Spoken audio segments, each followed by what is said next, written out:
tal? ¿Cómo están? Bienvenidos, bienvenidas a esta tercera edición de DTV. Vamos a compartir toda la información vinculada a la Cámara de Diputados de la Nación y por eso también estoy acompañada de mis colegas. Laura Serra, bienvenida, buenas tardes. Hola, Man, ¿cómo estás? Acá terminando esta semana la última de las extraordinarias.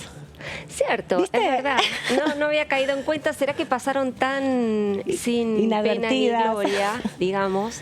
Que no, para mí fue una semana más, digamos, ¿no? Sí. Indudablemente, porque no hubo sesiones, no hubo comisiones, está totalmente paralizado todo, ¿no? Sí, de este lado de pasos perdidos por lo menos, del otro lado un poquito más de actividad ayer, hoy, pero en diputados bastante frenado. Así es, bastante frenado. Veremos ahora cuando se inicien las sesiones ordinarias a partir del 1 de marzo. Todo se está preparando para eso y también se está desplegando el cuidado sanitario porque va a venir mucha gente el 1 de marzo, va a haber movilizaciones en la calle, va a ser presencialidad plena y todo eso vamos a estar compartiéndolo también en el día de hoy. Martín y Natalia, bienvenido, ¿cómo estás? ¿Cómo les va? ¿Bien? ¿Todo bien? Bueno, Bien, con muchas preocupaciones también, ¿no? Por la situación del mundo. Por la guerra desatada ahí en Ucrania con Rusia. Una cosa inconcebible en este siglo XXI que estemos hablando de guerras, que estemos hablando de armas, que estemos hablando de muertos civiles, que estemos hablando de invasiones con tanques en las calles. Una cosa increíble, pero real. Sí, real. Y lamentable, por supuesto. Vamos a hablar de esto, las repercusiones que hubo, tanto aquí en la Argentina como a nivel mundial. ¿Qué repercusiones tiene para la economía argentina todo esto? ¿Qué implicancias tiene, por supuesto, a nivel internacional esta guerra que se está llevando adelante en Ucrania por parte de las tropas rusas? Y también quien se pronunció a partir de esta situación fue el presidente de la Cámara. No hubo muchas manifestaciones políticas, también el presidente de la Nación lo hizo, desde Cancillería se emitió un comunicado. De esto todo vamos a estar hablando, pero Sergio Massa presentó también a través de su tuit oficial su mirada, su comentario respecto a estas primeras horas, ¿no?, del conflicto que ya se conoce, que se ha concretado un ataque militar, y eso pone a toda la comunidad en alerta, porque si bien veníamos en hipótesis también de guerras concretas, de ataques en Oriente, es una zona muy caliente, ¿no? Hemos visto situaciones terribles en las fronteras también entre Palestina e Israel, pero esta situación, bueno, vuelve a poner sobre la mesa grandes potencias en el mundo en relación a la geopolítica, en definitiva. De esta manera se refería el presidente de la Cámara, Sergio Massa, dice explícitamente que el ataque de invasión ejecutado por Rusia en las últimas horas constituye no solo uno de los hechos más graves de las últimas décadas, sino que además pone en peligro a todo el pueblo ucraniano, a Europa, y desestabiliza al resto del mundo. Fue uno de los primeros, hizo un hilo de tuit para, bueno, ir planteando su posición, ¿no? Era necesario también escuchar voces institucionales en estas primeras horas cuando se conoció el ataque, ¿no? Sí, igualmente yo creo que fiel a su estilo, Sergio Massa lo que procuró es, bueno, ser un poco más firme que la inicial postura que tuvo la Argentina frente al conflicto en Ucrania, ¿no? Bueno, hubo un momento de titubeo en el gobierno argentino hasta que se conoció hoy el comunicado de la Cancillería, que si bien fue más enfático que los anteriores, algunos de la oposición sostienen que sigue siendo demasiado zigzagueante la política exterior del gobierno argentino y sobre todo en su relación con Rusia. Aquí vemos que Sergio Massa marca posición bastante más enfática que lo que hace la Cancillería argentina. Dice el presidente de la Cámara específicamente: condenamos enérgicamente la agresión unilateral ordenada por el presidente ruso Vladimir Putin y solicitamos a Moscú cesar las hostilidades que desequilibran el frágil escenario internacional, librando un conflicto cuyo costo en vidas sería incalculable.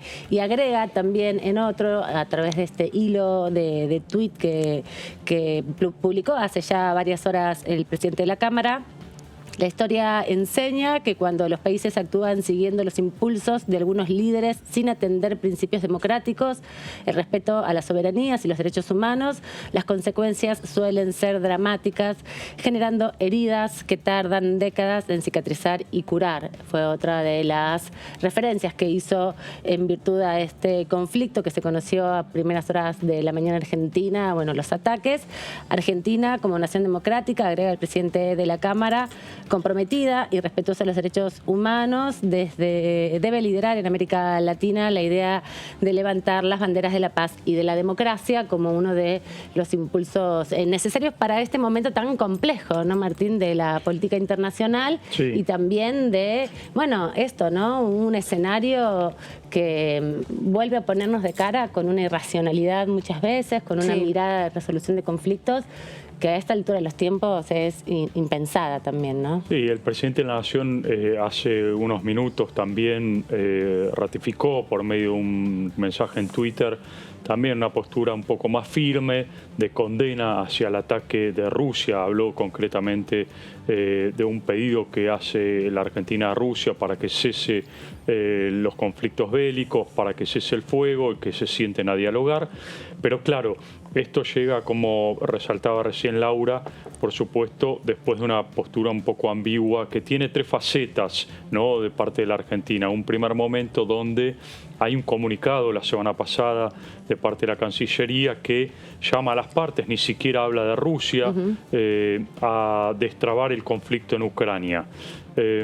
Por supuesto, esto viene a colación del viaje que hace 15 días hizo el propio presidente de la Nación a Rusia, donde se reunió con Vladimir Putin, firmaron acuerdos, hay toda una relación estratégica que se remonta a la época de Cristina Kirchner en adelante, donde el kirchnerismo le da mucho impulso a este vínculo con Moscú.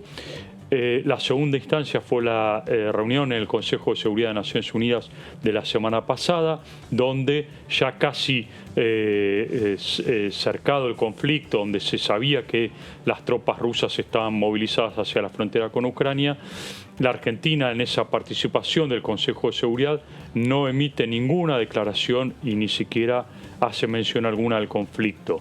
Y esto también marcaba un poco la ambigüedad. Y el comunicado final de anoche de la Cancillería, después de conocerse la invasión por parte de las tropas rusas al norte de Ucrania, bueno, ahí sí viene el comunicado de la Argentina condenando abiertamente las acciones bélicas de Rusia, ¿no? Pero bueno, forma parte de este contexto global y estas asociaciones también que tiene la Argentina, por supuesto con Rusia, y que tiene que ver con la geopolítica mundial y dónde se ubica hoy la Argentina. No, sin duda, y además también tiene que ver con pensar en relación a las propias tradiciones, ¿no?, de las formas en que Argentina se ha postulado y se ha presentado y ha discutido en torno a los ataques armados y sobre todo a los ataques que no respetan sin duda la soberanía de los países, ¿no? Esa discusión más allá de la geopolítica, de la estrategia o del lugar central que cumple Ucrania en una discusión que va más allá también de los límites de la política y tiene que ver con la economía. Argentina tiene también una tradición de manifestarse siempre en defensa de la paz, del reconocimiento de la soberanía y de desestimar cualquier acción armada, ¿no? Me parece que eso también es algo que en general todo el mundo ha rescatado, ¿no?, como dimensión institucional del país. Y en la primera edición de DTV estuvieron hablando con el diputado de Unión por Córdoba, el diputado Gutiérrez, justamente, que se refirió al conflicto de Ucrania y también, obviamente, a las manifestaciones públicas que tiene que hacer el Estado Nacional sobre este tema. Bueno, la guerra siempre es terrible. La guerra es una realidad que ha lastimado desde el inicio de la historia de la humanidad, y parece mentira que no hayamos aprendido todavía los seres humanos a, como vos bien decías, apelar a los mecanismos que están previstos en la cantidad de organismos que se han ido creando antes, durante y post los grandes conflictos bélicos que la humanidad ha anunciado. En el caso de este concreto, Ucrania viene siendo desde épocas de los zares, después con Stalin y ahora con Putin, por su riqueza, fundamentalmente no solamente su riqueza agrícola, digamos, me hace acordar a lo que es el sector productivo, esa franja central que incluye mi querida provincia de Córdoba, claro, de Argentina, ¿no? Y pareciera ser que esa virtud que la naturaleza le ha provisto a Ucrania se transforma en una maldición, porque siempre, claro, ha sido saqueada con un concepto feudal que no desapareció ni con Stalin, ni desaparece con Putin. A su vez, el argumento de Putin, en donde la Rusia postsoviética o el Estado soviético disgregado no se han cumplido supuestos compromisos de no estar instalando en la frontera, allende la frontera de Rusia, una y otra base de la OTAN, también ha complicado las cosas. Recordemos que Rusia en un momento determinado fue invitada a integrar la OTAN, claro, sí, se estuvo muy cerca de esa situación. Pero bueno, es decir, esto tiene dos vías, indudablemente que puede ser un conflicto de cierta intensidad, siempre malo, siempre con consecuencias negativas, más allá de que a partir de todos los conflictos bélicos siempre hay oportunidades que se dan, como ustedes lo expresaban claramente, para, digamos, en la especulación de los mercados y en la realidad de los mercados. Si falta gas para Europa, eso va a tener consecuencias indudablemente en un mundo globalizado, va a tener consecuencias para todos. Si falta alimento y si Ucrania deja de producir el caudal importantísimo que pone en el mercado internacional en materia granaria, indudablemente esto ya está teniendo sus consecuencias. Y sin duda todas las repercusiones van a empezar a darse en esta jornada, porque no solamente es el análisis del conflicto en sí que desata esta situación tan dramática que se comienza a vivir en Ucrania, sino todas las repercusiones que tienen que ver con las relaciones económicas y políticas del país y también de la región. Martín, vos estuviste revisando y preparaste una síntesis de estas posiciones, ¿no? De los planteamientos que se comienzan a hacer o que se vienen trabajando también respecto a la conflictividad de las potencias del mundo, en definitiva, entrando en un conflicto tan doloroso y tan grave como un enfrentamiento armado. Sí, vamos a ver un poco, a entrarnos en las causas y consecuencias, ¿no? Para comprender un poco este conflicto, de dónde proviene, por qué proviene y qué es lo que puede ocurrir, que esta guerra se extienda en el tiempo y que obviamente cuáles serían esas repercusiones. Este conflicto, la tensión entre Ucrania y Rusia comenzó en el 2014, cuando los rusos aprovechan la inestabilidad política de Ucrania para conquistar Crimea. Y hay un acto de condena por parte de Estados Unidos y la Unión Europea. ¿Por qué ocurre esto? Bueno, porque hubo una situación muy particular donde Ucrania quería ingresar a la Unión Europea y era presionada por Moscú para que no lo haga.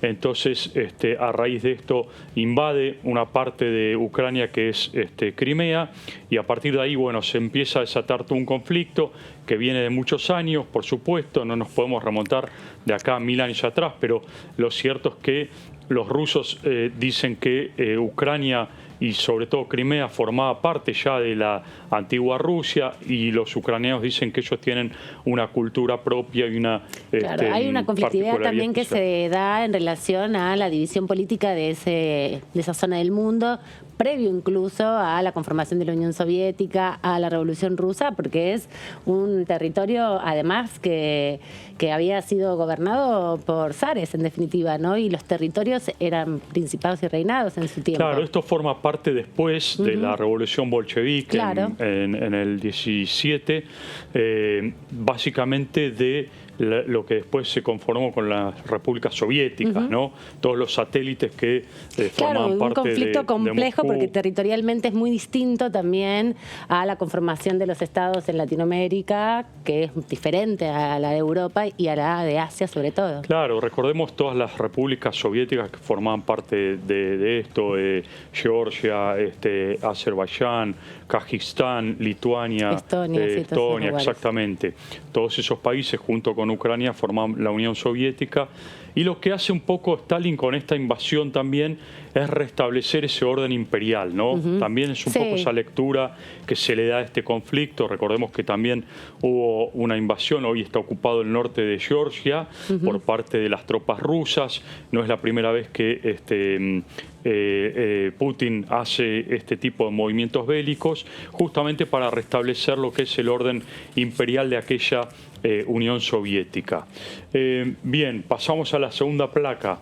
Desde hace poco más de una década, uno de los principales objetivos de Putin ha sido limitar la intervención de la OTAN, obviamente la Organización de Tratados del Atlántico Norte, que conforman la Unión Europea, Estados Unidos, en las dos ex repúblicas soviéticas, Georgia, como decíamos recién, y especialmente Ucrania, donde existe una histórica disputa geopolítica entre Moscú y el mundo occidental, justamente por lo que decíamos, por el intento o las propuestas que hubo en su momento de la Unión Europea para sumar a Ucrania a la Unión Europea. Y esto generó siempre una tensión entre Rusia y Ucrania.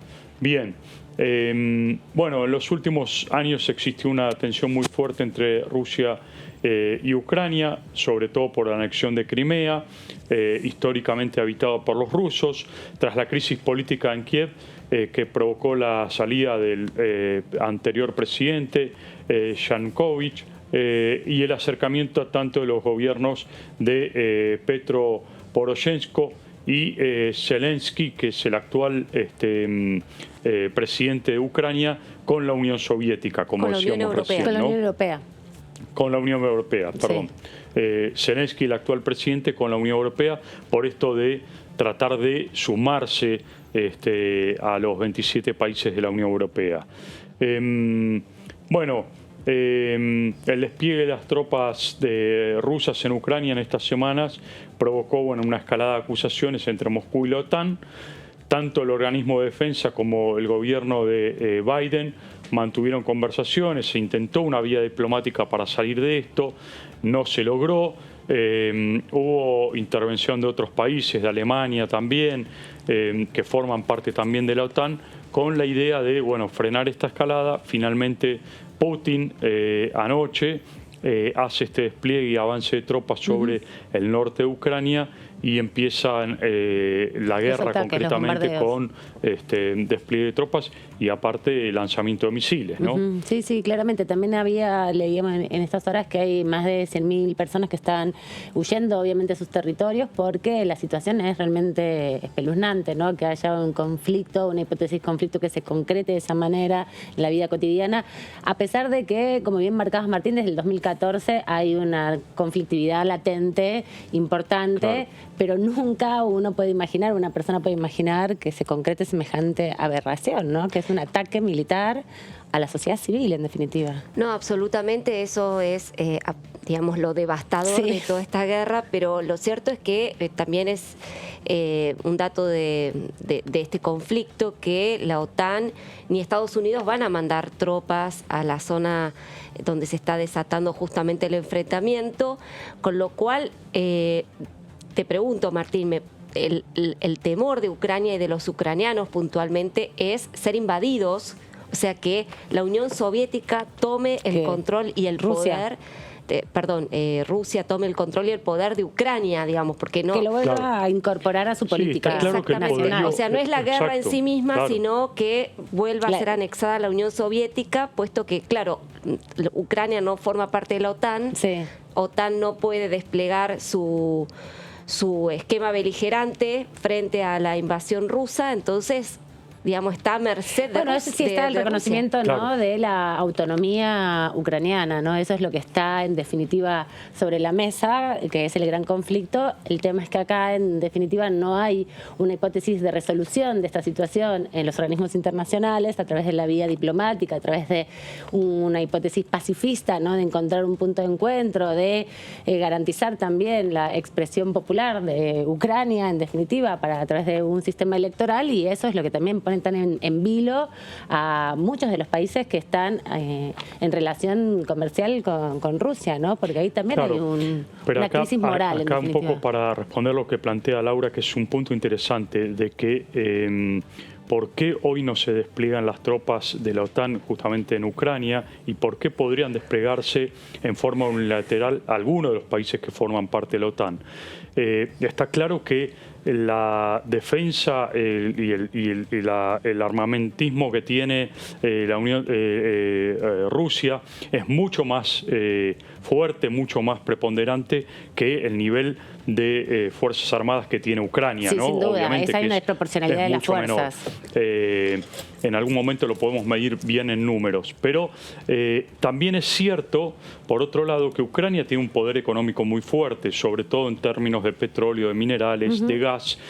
Gran parte, ahora lo vamos a contar, gran parte del gas que exporta Ucrania va a parar a la Unión Europea, con lo cual hay una dependencia pasando por una tubería por Rusia, con lo cual ¿Qué es lo que desató el conflicto hace unas semanas atrás, que empezó a ser latente, bueno, el despliegue armado, ¿no? En definitiva, lo primero que fueron a hacer el ejército ruso fue a cuidar, en definitiva, o a apostarse en torno a los caños de gas que transportan el gas de Ucrania a la Unión Europea y que pasa por el territorio ruso, ¿no? Que es por otro lado, clave. un despliegue de las tropas de la OTAN implicaría lo que algunos analistas internacionales están llamando como la Tercera Guerra Mundial, sería ¿no? difícil. Y sobre todo porque hoy hubo un dato interesante, hoy hubo indicios concretos de que China quiere actuar en forma similar a Rusia sobre Taiwán, ¿no? Esta isla que se independizó ahí en el año 49 y que obviamente es uno de los temas conflictivos en el mar de China,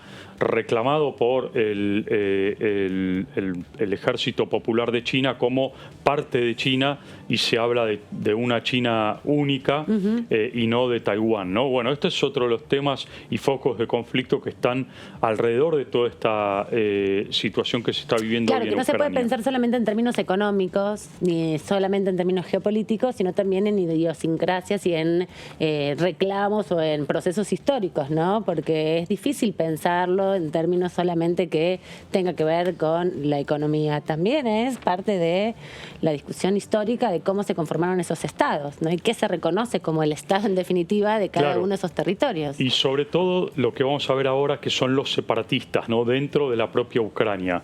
El origen de las tensiones radica en el este de Ucrania, en Donbass, y donde en el 2014 estalló una guerra entre el ejército ucraniano y separatistas prorrusos, apoyados obviamente por Moscú. A un mes del comienzo de las hostilidades en el este ucraniano, Rusia anexionó la península de Crimea, aunque la comunidad internacional continúa considerando la península bajo soberanía ucraniana. Y ahora en estos lugares donde hay separatistas que también forman parte de este conflicto, Rusia en los últimos tiempos promueve esos movimientos separatistas, al punto tal que algunos incluso les dan pasaportes rusos. Más de 800.000 separatistas ucranianos recibieron pasaporte ruso, con lo cual Rusia en los últimos años ha fomentado de alguna manera también este separatismo, ¿no? Sí, bueno, se metió de lleno en la discusión sobre la independencia o no de Ucrania, ¿no? Este reconocimiento de que si Ucrania es un país soberano o no lo es, en función también de lo que fue ese desmantelamiento de la Unión Soviética, que dejó mucho claroscuro, en definitiva, porque los países eran muy pequeños y tenían una dependencia fundamental con Rusia, ¿no? Sí, no olvidemos que hubo un referéndum, ¿no? En el año 91, después de la caída del muro, donde Ucrania, el 89% de los ucranianos dicen que quieren una Ucrania independiente de lo que era la Unión Soviética, y a partir de ahí, bueno, se fijan diferentes posiciones y llegan después a un acuerdo que fue el Acuerdo de Minsk en el año 2014, donde obviamente Rusia y Ucrania plantean un cese de hostilidades, y esta invasión de ayer que ha comenzado en Ucrania por parte de Rusia rompe ese acuerdo de Minsk, ¿no? Bien, vamos a ver un poco, bueno, el conflicto que según la ONU ha causado más de 14.000 muertos, como decíamos recién, en ambos bandos, tanto militares como civiles. Se da ahora ante la falta del cumplimiento de lo que decíamos del acuerdo firmado en Minsk en el 2015, no el 2014, perdón. Bueno, debe haber sido como consecuencia de la situación de Crimea. Exactamente, claro. Y el 1 de abril del 21, el presidente ucraniano Zelensky acusó a Moscú de apostar decenas de miles de soldados en la frontera entre ambos países y sobre todo en Crimea, ¿no? Sí. Esto fue parte de lo que desata también la guerra que hoy estamos viendo en las pantallas del mundo. Y además, Martín, también qué interesante eso de marcar el proceso histórico, porque esto muestra que es muy conflictiva la situación hace más de 30 años, ¿no? Porque en el 91 hasta el 2021, 22 que estamos ahora, se desaten estas cuestiones, significa también que hubo ahí un fracaso de la diplomacia, ¿no? Que el mundo se ha vuelto igualmente, continúa con su hipótesis beligerante permanentemente, que toda esta enseñanza de tanta muerte, incluso el fracaso de las políticas norteamericanas en Medio Oriente, que ha llevado a retirar las tropas de Afganistán, no ha dejado ninguna enseñanza, ¿no? En definitiva. Claro, totalmente. Es cruel eso, que a esta altura del tiempo veamos aún esas situaciones, ¿no? Exacto. Bien, vamos a ver en la siguiente placa. Bueno, Moscú señaló el ataque en aquel momento que se realizaban ejercicios en respuesta a actividades militares amenazantes de parte de la OTAN cerca de sus fronteras, que incluían maniobras de la alianza en países de Europa Oriental, y a la vez en los meses posteriores la situación no dio motivos para temer el reinicio de acciones bélicas en la región. Es decir, es un poco también la respuesta por qué Rusia fijaba este movimiento de tropas a la frontera con Ucrania, porque decía que había tropas de la OTAN, ¿no? Pero vamos a ver qué es lo que está en juego en todo esto, qué es lo más interesante. El petróleo de Rusia y sus derivados a nivel mundial. Rusia hoy es uno de los mayores productores de petróleo. Si hay sanciones económicas, como ya se pronunciaron Japón, Canadá, la Unión Europea, se pronunció Australia, Estados Unidos, si hay sanciones económicas a Rusia, obviamente el precio del crudo está subiendo muchísimo. Esto va a repercutir a nivel mundial, nos va a afectar a todos tarde o temprano. El que ve muy lejos esta guerra, tarde o temprano, cuando quiera ir a cargar nafta, bueno, va a pensar en la guerra de Rusia y Ucrania, porque los precios del petróleo ya están disparándose, ¿no? El 40% del gas que consume la Unión Europea llega de Rusia. ¿Cómo llega? Bueno, es una tubería que proviene de Ucrania. Si Rusia corta esa tubería, la Unión Europea se queda prácticamente, la mitad de la Unión Europea prácticamente sin gas. Y esta es una de las amenazas que había hecho Putin en su momento, cuando decía que tropas de la OTAN estaban en la frontera de Ucrania. Y recientemente Alemania suspendió un nuevo gasoducto que estaba construyéndose entre Rusia y la Unión Europea. Con lo cual, también en el tema de gas hay mucho en juego. Y las alianzas, obviamente, de Rusia con China, Irán y Corea del Norte. Por eso estamos hablando en algunos puntos de que si hay un despliegue de tropas de la OTAN, si China, aliada a Rusia, se suma a invadir Taiwán, que es aliado de los Estados Unidos, podríamos estar hablando de una tercera guerra mundial, porque hay alianzas muy fuertes que vienen de muchos años. Hay alianzas económicas como las que tiene Rusia con China, con las que tiene Rusia con Irán. Hemos visto presencia de Rusia e Irán y China también en América Latina, con Venezuela, con Bolivia, en algún momento con la Argentina. Hay alianzas estratégicas de la Argentina con Rusia también y con China, con lo cual acá es todo un mapa geopolítico muy complejo que cualquier chispita puede disparar una hecatombe. Ahora, China es tan explícita en su alianza con Rusia. Digo, no sé cómo por lo que uno escuchó, el gobierno chino no salió tan enfáticamente en defensa de Putin, ¿o sí lo hizo? No, sí, hay una defensa del gobierno de China.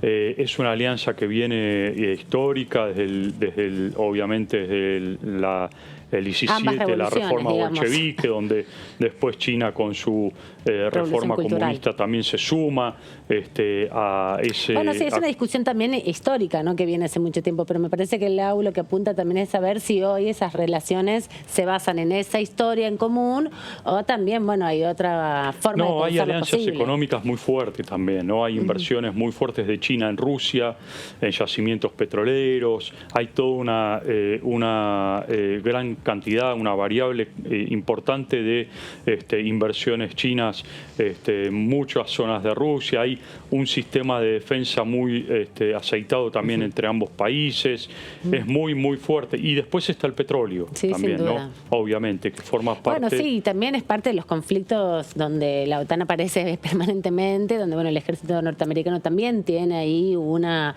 relación directa con el conflicto vinculado a las zonas petroleras de Oriente y acá de Eurasia, ¿no? También de Europa y de Asia. Es una discusión que se va profundizando y eso es lo que también es preocupante y por eso la necesidad también de que cada vez más estados se manifiesten a favor de las discusiones diplomáticas y no de las intervenciones militares, que la puedan condenar sin que eso tampoco genere, en definitiva, me parece una discusión minimizante, ¿no? Porque es realmente terrible pensar que aún hoy, en este contexto, hay muchos países que viven en conflictos armados permanentes. De todas maneras, Amanda, más allá de las acciones militares que pueda haber, también están las acciones económicas, ¿no?, que forman parte también del juego de la diplomacia.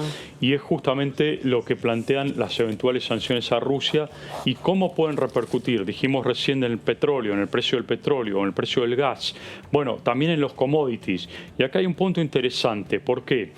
Porque hay también un análisis que se está haciendo en el gobierno argentino de que si hay sanciones a Rusia, los commodities obviamente van a ser muy preciados por Rusia. Recordemos, Rusia importa muchos granos en relación a la soja, al trigo de parte de la Argentina. Hay una relación comercial muy fuerte con la Argentina. Entonces, algunos dicen, bueno, sanciones económicas de la Unión Europea, Estados Unidos a Rusia. Rusia no les compra más alimentos o no les compra más granos a la Unión Europea. ¿Y a quién le va a comprar? Bueno, le va a comprar más a países como la Argentina, que hasta ahora el gobierno argentino no se pronunció en relación a sanciones económicas. Claro, sí, obviamente se pronunció a favor de la paz y el respeto de los derechos humanos, que es algo muy fundamental e importante en estos contextos. Gracias, Martín. Vamos a seguir seguro con todo esto porque es parte de la agenda informativa, pero vamos a recorrer la Argentina para nuestra próxima entrevista.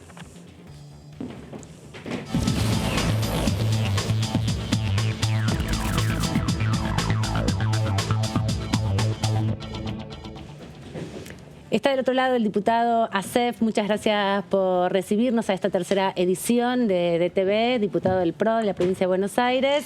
Bueno, veníamos hablando de muchos temas de actualidad, pero quería iniciar esta conversación preguntando por un proyecto que usted presentó para reconocer en este año que se cumplen 40 años de la Guerra de Malvinas, simbólicamente a los soldados, ¿no?, a los excombatientes. ¿Me cuenta un poco de qué se trata ese proyecto? Sí, cómo no. Muchas gracias por la invitación nuevamente a este canal de difusión de diputados. Presentamos con varios legisladores, entre ellos Tito Stefani, que es diputado por Tierra del Fuego, un proyecto para crear la banca simbólica de Malvinas en la Cámara de Diputados. Nadie se asuste, no vamos a engrosar el número de diputados, ni va a tener costo alguno para el erario público, pero sí va a tener un enorme simbolismo, que es la banca vacía de las Malvinas, que en la apertura de cada sesión el presidente va a decir, quiero señalar, quiero consignar, que sigue vacía a la espera de ser ocupada por su legítimo representante, la banca que representa, quiero aclarar, no a los combatientes caídos, que por supuesto merece la eterna honra y homenaje, los 649 caídos, ni a los veteranos de guerra, sino a las Malvinas, a los habitantes de las Malvinas, a los ciudadanos que la Argentina reconoce como ciudadanos compatriotas, aunque ellos se nieguen a hacerlo, porque usted sabe, creo que conocemos bien esto, que cualquier isleño que se presente a un registro civil del continente argentino pidiendo su DNI, se le otorga ese documento como ciudadano nativo. Ajá, no Así sabía. que esto además va sin perjuicio de la jurisdicción actual que tiene las Malvinas respecto a la provincia de Tierra del Fuego a la que pertenece, porque anticipándonos, y siempre es bueno en la política hacer algo anticipatorio en la medida que uno pueda, no ser soñador solamente, pero sí anticiparse. Si el día llega, que va a llegar, de recuperar las Malvinas, habrá que rediscutir la jurisdicción a donde corresponderá asignarla dentro de la organización nacional. Yo, por ejemplo, diría, y esto vuelvo a repetir, es a título personal, que habría que crear una provincia marítima con epicentro en las Malvinas, abarcando los demás archipiélagos, y que vendría a ser la 25ª provincia del país. Pero bueno, esto ya sería demasiado precipitado o más complejo, pero me parece interesante para explicar la idea y el fundamento, en definitiva, del proyecto, que es reconocer la soberanía en Malvinas a partir de el espacio vacío que queda en el recinto de esa comunidad que es parte de nuestro país y que hoy no tiene un representante en el recinto. Así que es interesante porque son 40 años de la guerra y además 189 de la invasión a las islas. Exactamente. Y quiero decirle que simbólicamente, además de estar vacía, va a haber un mapa que ocupará la banca como, digamos, como señal clara de que se trata de la banca Malvinas. Buenísimo, muy interesante. Diputado Acef, lo cambio de tema. Laura Serra lo saluda. Quería saber qué opinaba usted sobre la reacción que tuvo la Argentina y la Cancillería argentina frente al conflicto entre Rusia y Ucrania. Bueno, ¿cómo te va, Laura? Un gusto saludarte. Mirá, el tema de la Cancillería es verdaderamente lamentable lo que está pasando con nuestra política exterior y con el manejo errático, errabundo de esa importantísima política que debe tener un Estado. La política exterior no es una política más, es una de las políticas fundamentales de la cual devienen y derivan muchísimas políticas internas que la gente por ahí, algún día tendríamos que hablar un poco de eso, la gente por ahí no relaciona en forma directa, pero hay muchísimas. Bueno, algunas de ellas estaban hablando de ustedes. Sí, el precio de la nafta. Una situación internacional puede derivar que se abra o se cierre el comercio para el país nuestro, porque un conflicto como el que se está desarrollando en Europa con Rusia puede generar que Rusia deje de ser abastecedora de Europa en algunas materias y ahí aparece la Argentina pudiendo suplirla. Y no estoy haciendo una especulación en ese sentido porque el tema es muy delicado. Estamos en el peor conflicto de la Guerra Fría, desde la Guerra Fría, superior incluso al de los misiles de Cuba allá por el año 60. 62, sí, cuando gobernaba Kennedy y Khrushchev instaló por decisión de Castro misiles intercontinentales en Cuba, y eso fue un momento culminante de la Guerra Fría, y este es otro, porque evidentemente el expansionismo ruso es manifiesto. Ahora, la Cancillería nuestra es muy tibia, no defendiendo la integridad de los estados, que es un principio vertebral de la política exterior argentina, que además se vincula con el de las Malvinas. Nosotros sustentamos, además de muchas otras razones geográficas, jurídicas, una razón fundamental de la reivindicación de las Malvinas es que no se puede mutilar la integridad territorial de un Estado. Y lo que pasó en 1833 fue mutilar la integridad territorial de las Provincias Unidas que después fueron la Argentina. Y esto es un principio que hoy lo viola flagrantemente Rusia, de una manera peligrosísima, con mucho dolor para muchísimos ucranianos y rusos también. Estamos ante una situación delicadísima donde la Cancillería tendría que haber sido muchísimo más clara. Esperemos que en las Naciones Unidas, cuando se deba pronunciar, porque ya se ha hecho un llamado a que las Naciones Unidas tengan un unánime pronunciamiento en contra de esta situación, unánime seguramente con la oposición de Rusia y a lo mejor de China, pero no sé hasta qué punto lo de China, porque China tiene una habilidad asombrosa para manejar las cosas.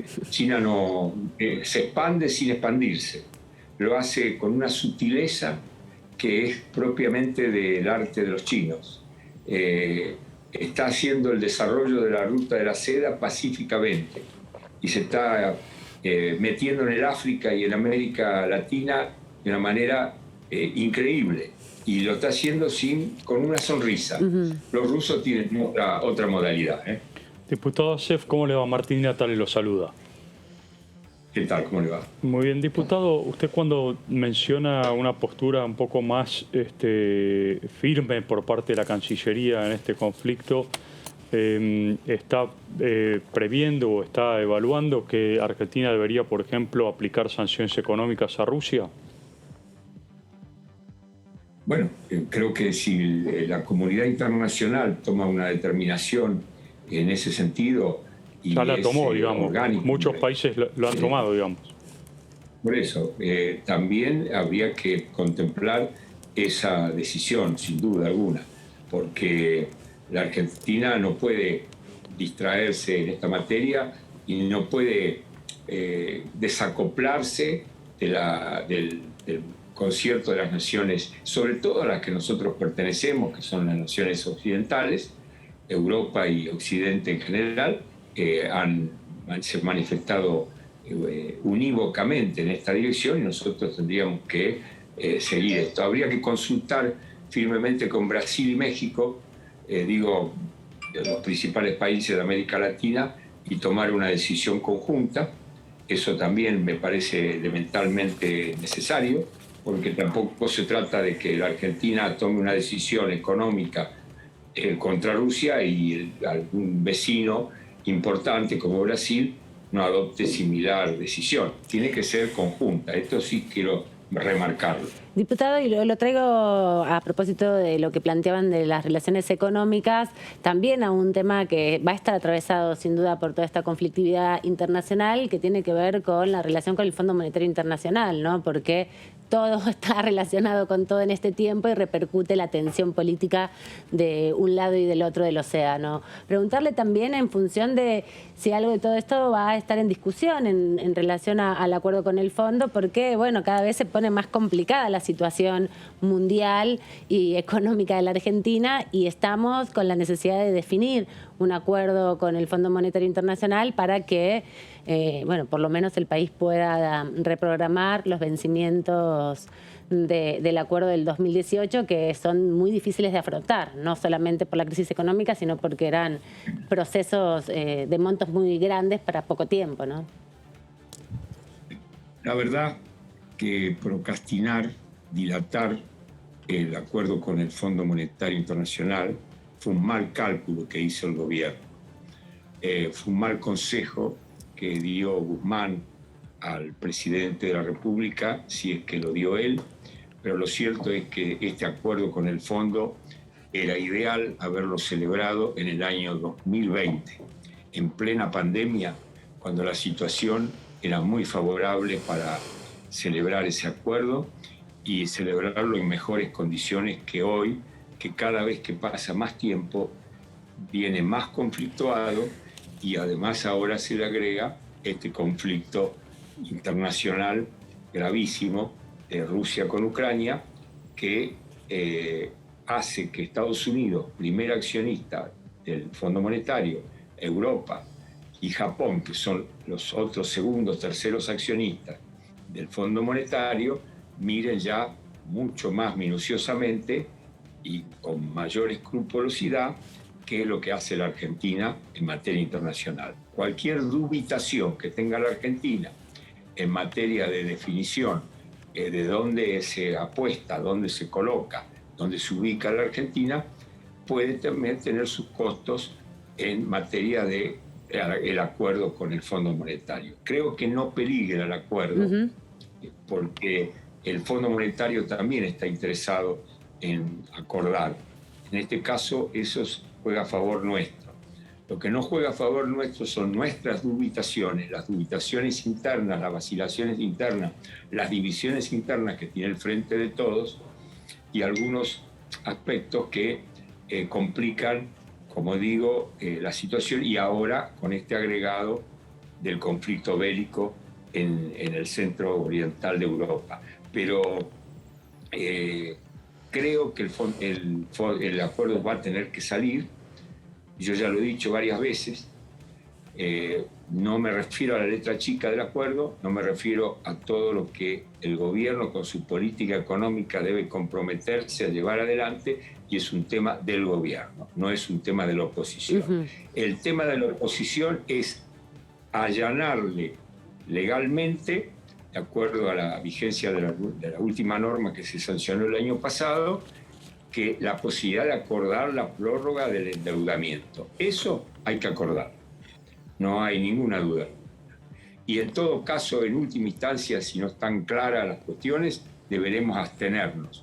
Yo no soy partidario de rechazar, rechazar el acuerdo, salvo una situación in extremis que no la puedo prever, porque justamente es una eventualidad que descarto en principio. Ahora, ¿qué sería una situación in extremis? Que vengan aumentos de impuestos, que venga un recorte de partidas que tienen que ver con necesidades ineludibles del gasto público, y en cambio otras que sí habría posibilidad de recortar, no se recortan, o cualquier anomalía de esa naturaleza, sobre todo el aumento de impuestos. Pero como eso no es competencia del acuerdo, porque el acuerdo es simplemente, se acepta prorrogar los pagos que se han acordado con el Fondo Monetario o no, eso hay que aprobarlo, eso hay que apoyarlo. Uno de los puntos que está generando discusión en el gobierno, en la coalición oficialista, es el monto de reducción de los subsidios energéticos, que bueno, que hoy más o menos representa casi 3 puntos del PBI. Bueno, hay una decisión o un reclamo del Fondo Monetario Internacional para que estos subsidios energéticos sean reducidos drásticamente, y ahí estaba un poco la discusión sobre, bueno, cuál sería el monto de aumento que se debería instrumentar en las tarifas de gas y electricidad. Se estaba hablando de un 60% como exigencia del fondo. Habrá que ver si esto es cierto, pero en el caso de que hubiese una suba que exceda el 20% que propone el gobierno y se sitúe en torno del 40% o un poco más, ¿usted estaría de acuerdo? Yo la verdad es que soy consciente, como creo que somos conscientes todos, de que la situación de los subsidios no es que paga Dios los subsidios los paga la Argentina productiva con sus impuestos. Es decir, que nadie está viendo en esto magia, es una forma de desviar de la tarifa al subsidio lo que en definitiva paga la Argentina.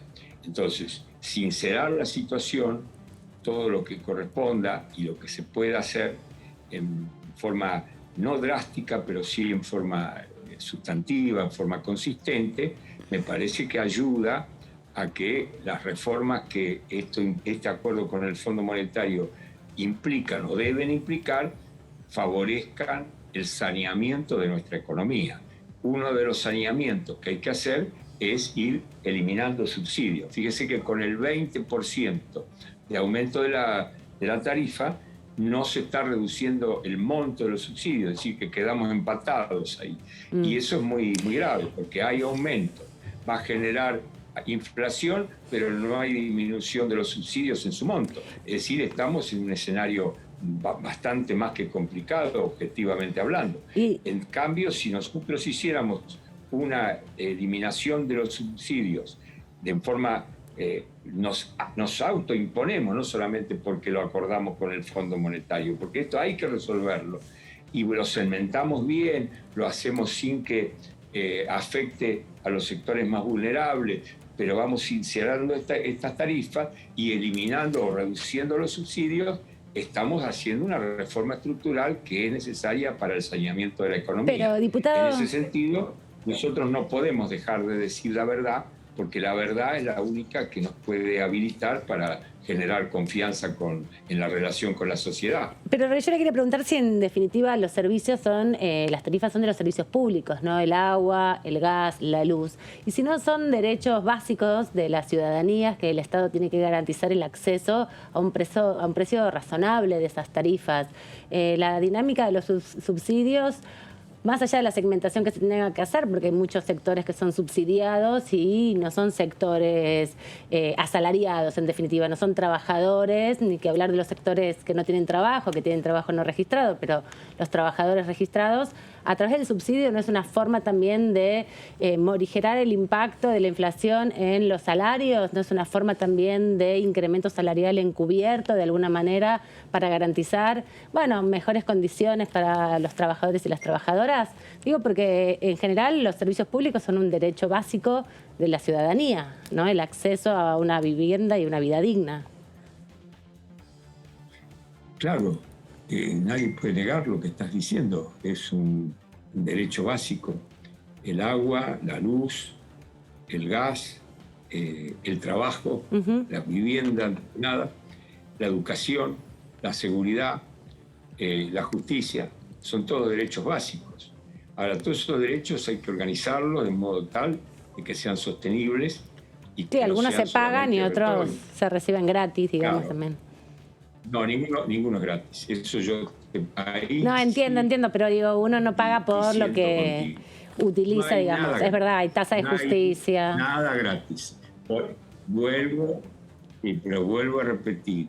La gratuidad es el impuesto que paga la Argentina productiva a través del cual se puede decir que es gratis un servicio, pero que en realidad lo está pagando la Argentina productiva que paga el impuesto. O lo está pagando la inflación vía la emisión monetaria.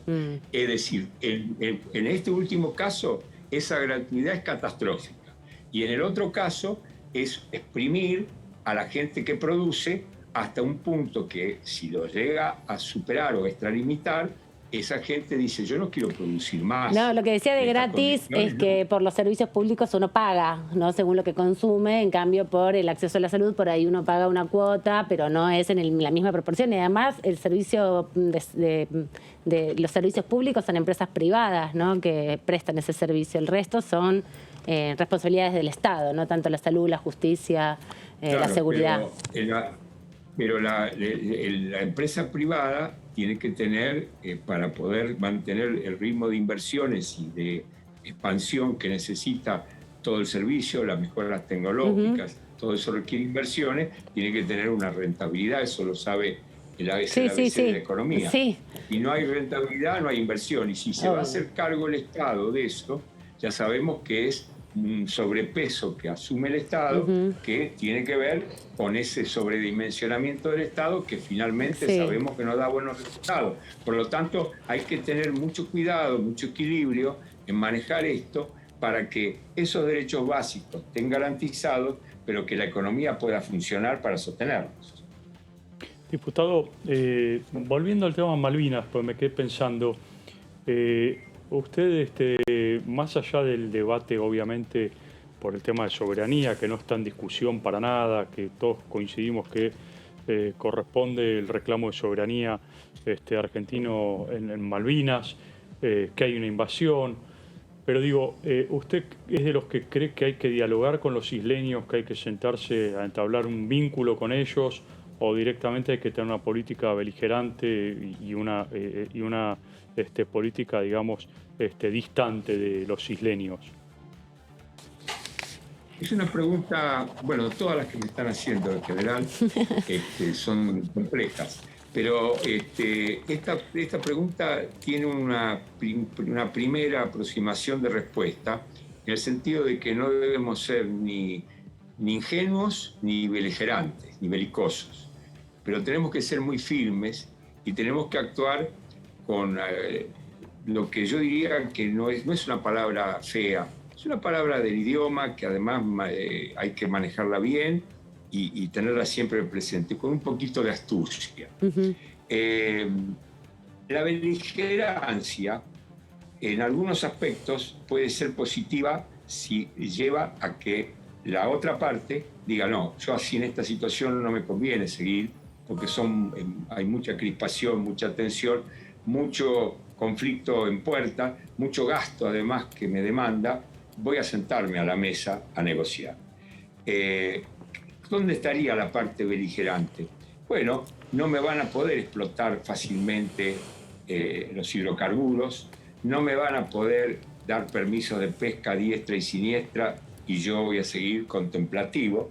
Vamos a hostigar todas esas decisiones unilaterales que además afectan a un principio del derecho internacional establecido por las Naciones Unidas, que es que no cambie el estatus que había después de la finalización de la guerra hace 40 años. Uh-huh. No puede ampliarse la situación o cambiarse. Y la están cambiando cuando uh-huh. empiezan a hacer ampliaciones del espacio marítimo, dan permiso de pesca, quieren dar concesiones para explorar hidrocarburos.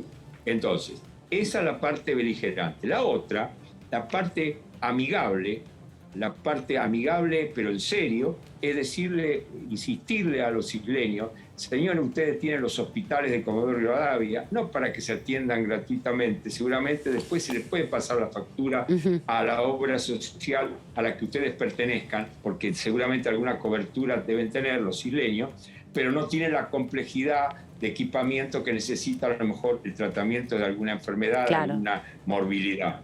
Ustedes además, si quieren seguir el secundario o la universidad, la tienen ahí abierta, la tienen la posibilidad.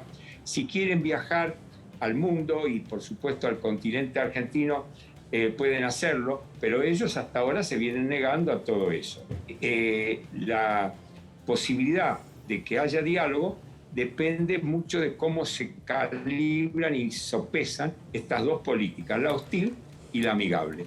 La amigable, todo lo amigable de que seamos capaces y mucho más, imaginativamente hay muchas cosas más para hacer, y la hostil, demostrar de que nosotros no somos ingenuos. Somos amigos, pero tenemos un objetivo que lo vamos a cumplir. Y ese objetivo es que no avancen más de lo que ya han usurpado y se sienten a la mesa para negociar cómo se resuelve el conflicto de soberanía que está consagrado como tal por las Naciones Unidas. El derecho internacional nos asiste a nuestro pedido de sentarse a la mesa a dialogar, porque ese es un mandato de las Naciones Unidas. Muchas gracias, diputado, por esta conversación con la tercera edición de DTV. Nos vemos seguramente el martes, el 1 de marzo, en la apertura de sesiones. Gracias a ustedes.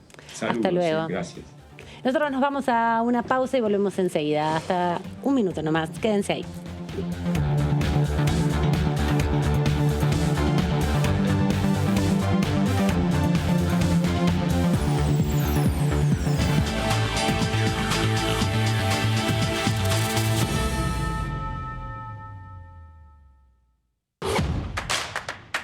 Información.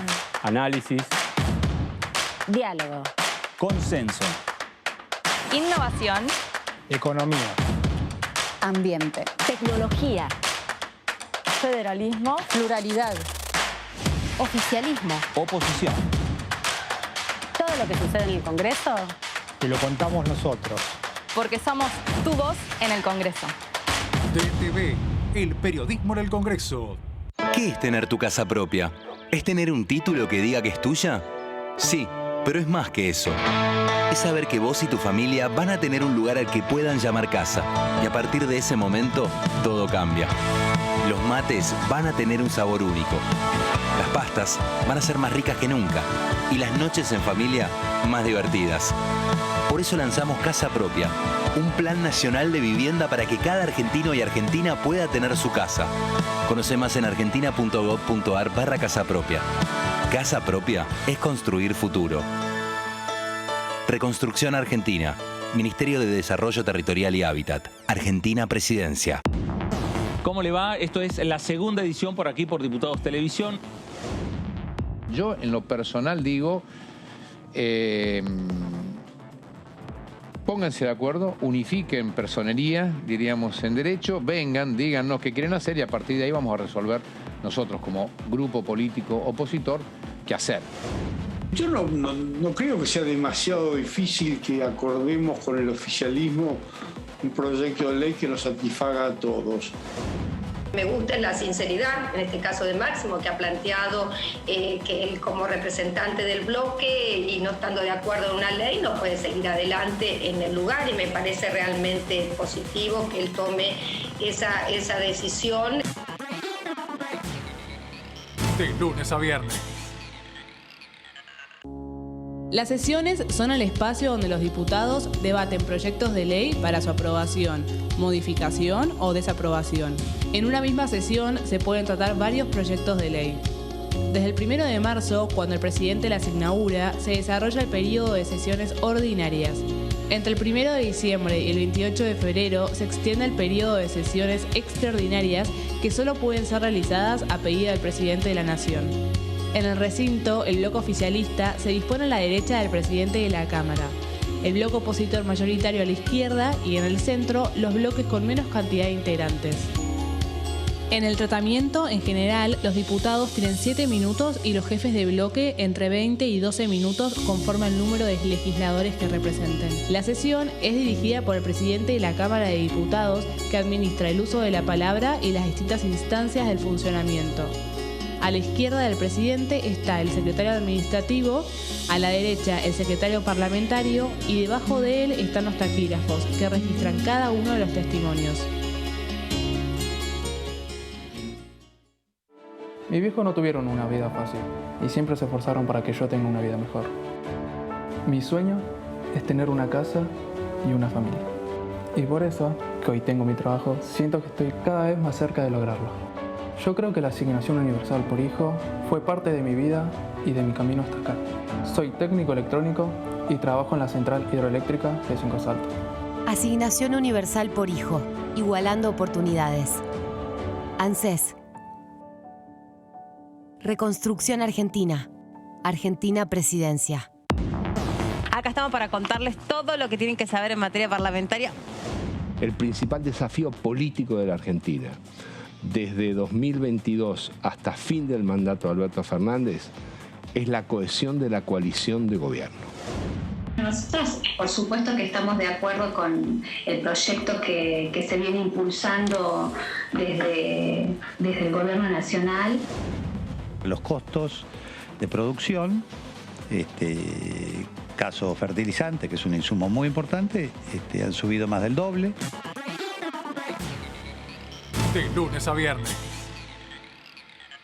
Con el Plan Básico Universal, siendo beneficiario o beneficiaria, podés acceder a planes económicos y accesibles de telefonía fija, telefonía móvil, televisión por cable e internet en todo el país. Solo tenés que llamar a tu empresa proveedora de servicios. Exigilo, es tu derecho. Más conectados, más cerca. Conoce más en argentina.gov.ar/Plan Básico Universal.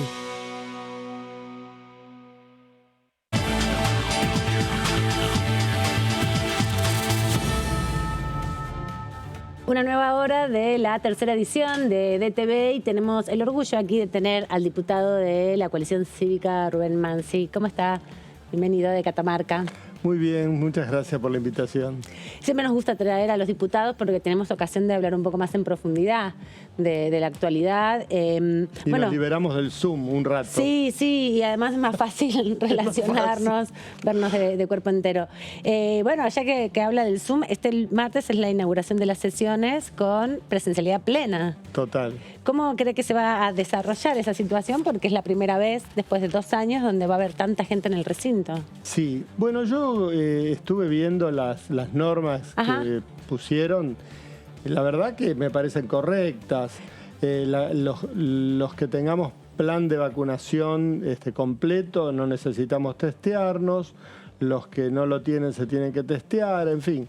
Me parece que se ha tomado medidas acorde a cómo viene evolucionando la pandemia. Yo estoy de acuerdo con las normas que ha dado la presidencia, ¿no? O sea que todos los que van a estar en el recinto tienen que presentar su... O tener tener su vacunación completa. Sí, que incluye la segunda y tercera dosis. Sí, o si no, el PCR.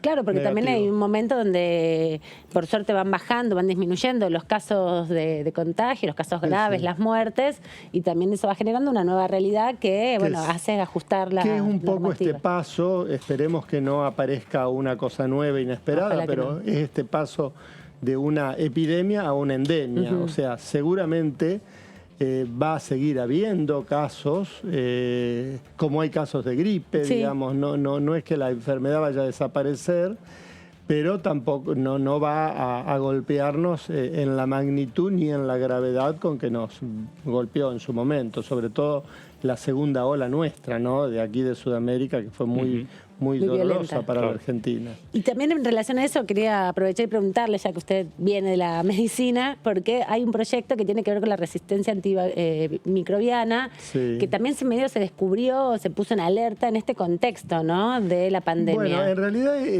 la resistencia microbiana al uso de antibióticos es un problema que la medicina... Mire, yo tengo muchos años de médico y ya cuando era estudiante ya nos hablaban de la resistencia. ¿Qué significa esto? Porque es interesante que la gente lo tenga en claro.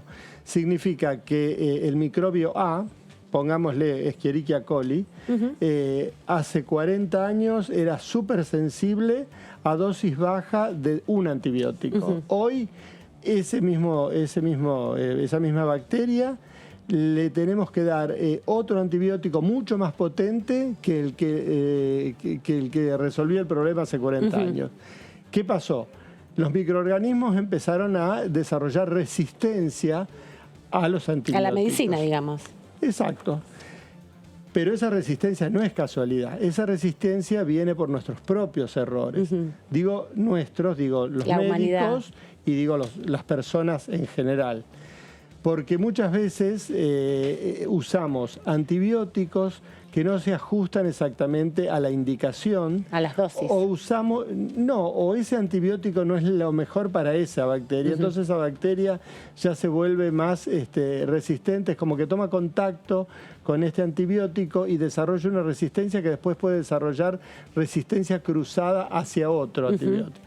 Después se puede dar lo otro, que le damos buenas dosis pero le damos corto tiempo. Eso es muy común y es un error generalizado de la población. Sí, que cortamos los tratamientos. Sí, yo tengo fiebre, tomo 2 días tal antibiótico, no voy a hacer propaganda, tal antibiótico y ya estoy nuevo. Eso uno lo escucha. Todo el día. Y esos gérmenes, esas bacterias que creyó matar, resulta que se acantonaron en una pequeña cripta ahí en la amígdala y a los 4 meses le da otra amigdalitis y dice, bueno, tomo 3 días ahora porque me volvió. Fue un poco más nunca fuerte. Lo matás y le vas creando...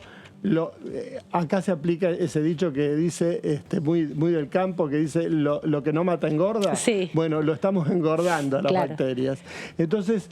eso es un verdadero desafío. Hoy cada vez hay más resistencia a los antibióticos. Ustedes imagínense que en la década del 40, cuando se empezó a usar la penicilina, la ilusión, mito salvífico de los médicos era se terminaron los problemas infecciosos, porque se terminaban, digamos, con el uso de antibióticos.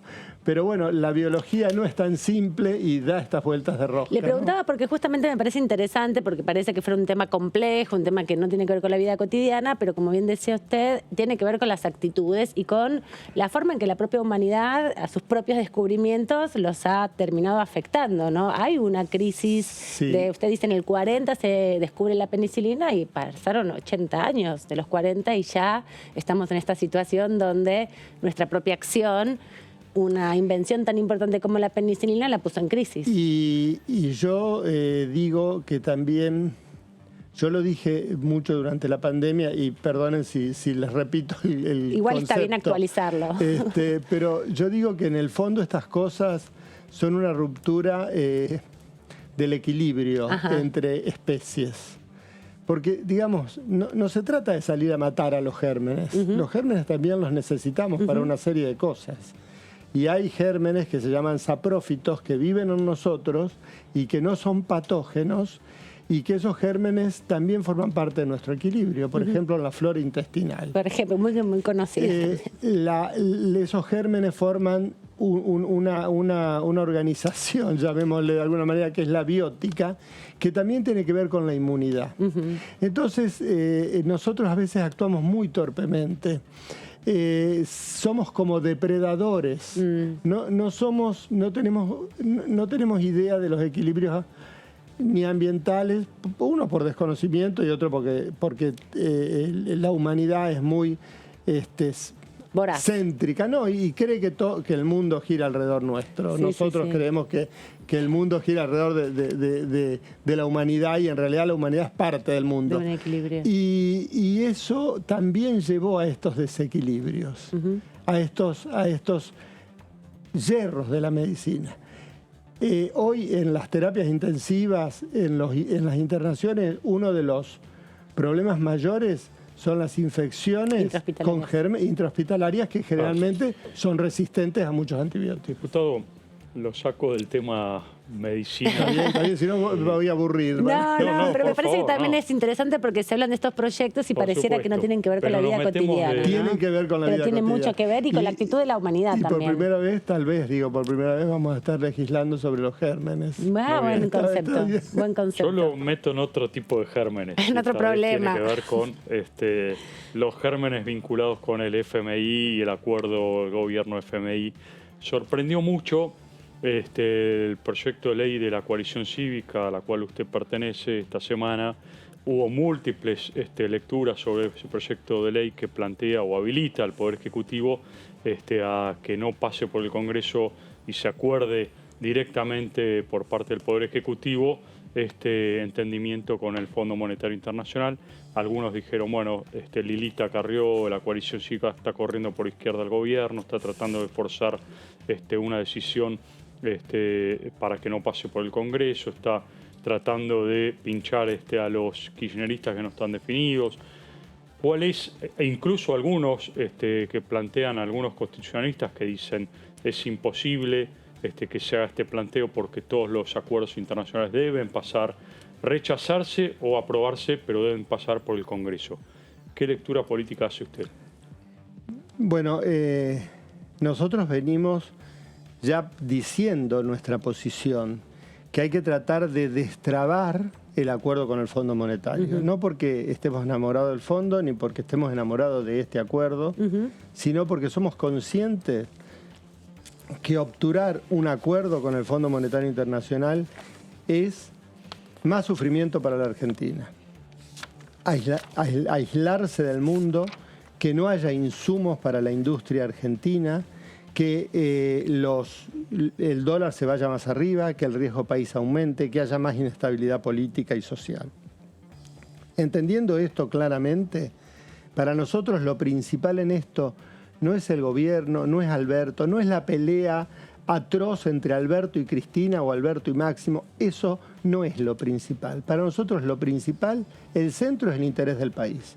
Por lo tanto, nosotros queremos actuar con esa coherencia de defender el interés del país. Hoy el interés pasa por destrabar esta situación que el mismo oficialismo la ha trabado malamente, y facilitar, dar por lo menos ese respiro de estabilidad macroeconómica relativa, porque los problemas económicos van a seguir, obviamente, no todo pasa por esto. Y nosotros creemos que estamos en una situación donde hay una semiparálisis o parálisis del oficialismo, y donde hay, entre nosotros también, hay como un diálogo permanente de qué es lo mejor y qué es lo peor dentro de esto, y en la convicción de que lo último que tenemos que hacer es seguir en este tema, sería empujar al abismo a un gobierno débil. Entonces, nosotros, ¿qué decimos? Autorizamos, no deja de pasar por la decisión del Congreso. El Congreso autoriza a que el gobierno nacional renegocie la financiación de la deuda con el Fondo Monetario Internacional. Es una autorización coyuntural que no supone una delegación permanente. Pero no deja de ser una delegación de facultades, digo. No es una delegación de facultades porque nosotros damos la autorización para que la renegocie en estas circunstancias. Mire, sobre esto hay mucha discusión. Los tratados internacionales y estos tipos de tratados económicos, ¿por quién pasa? Hay una llamémosle propiedad mixta. Por un lado está el Ejecutivo, porque el que negocia, el que plantea, es el Ejecutivo. Que administra los recursos para... Que administra los recursos y que regula cómo y el que sabe cómo puede o no pagar es el Ejecutivo. Junto con el interlocutor internacional. Y en forma simultánea no actúa el Congreso. El Congreso actúa después autorizando o avalando ese acuerdo. Claro, pero tampoco, y después controla.